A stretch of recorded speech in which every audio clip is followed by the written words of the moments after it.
anao lahateny fohy satria efa tsisy nampirepotetena zay resahany filohanavitra mpanao gazety teo mba entina indrindra arabainanareo amin'ny fantatrarana zao taona 2024 zao taona vaovao izay irariana fa hitondra fahombiazana ho antsika misy tapatrano ary ho an'ny firenena maranatsika ity.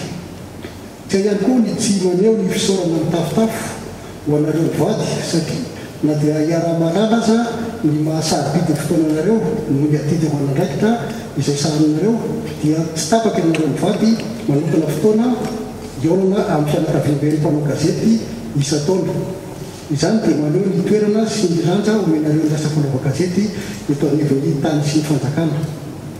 Raha asiana teny fohy ny momba izany tontolo fanaova gazety izany, raha araka ny atotanisa mivoaka tamin'ny fanisana farany izay vita tamin'ny farafaran'ny taona 2024 lasa iny dia mahatratra 500,000 mahery ny isan'ny mpanao gazety matianina eto Madagasikara.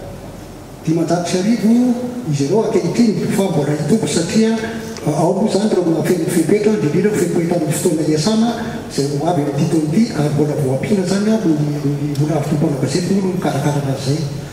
Ireo 500,000 ireo zay dia miparitaka amin'ny orinasa efa amam-polony miraky ny nosy ary ahitana ireo sokajy rehetrarehetra fa hiteran-tany na ny gazety mitsoratra zany na ny aina manjery na koa ireo misehatra eo amin'ny internet na ny presse maligne.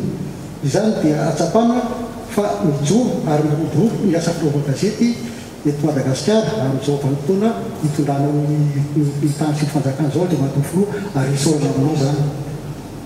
Andriamatoa sy Ramatoa vady, raha vita ny fiarabana sy ny fisaorana dia firarian-tsony matolotra ianareo eo amin'ny adidy masina sy andraikitra saminareo eo amin'ny firenena amin'ny taona 2024 ity. Ekaneko ambinina amin'ny zavatra atao ianareo mivady sy ny akonanareo. Eto am-pamaranana dia tsy hay tsy anatotosa ny fomba amam-panao rehefa mitsitsika sy marahaba ray aman-dreny amin'ny vanim-potoana toy izao. Tsy inona moa zany fa ny fanolorana fanomezana mba ho fahatsiarovana izay atao amin'ny anaran'ny orinasa fanaova gazety GPIM sy izay rehetrarehetra mahakasika rehetra. Dia ireo rehetra koa izay manana hoe anolotra fanomezana ho amin'izy vady dia saika zany mahametaka anazy eto rehefa orinan'ny rahatevitra.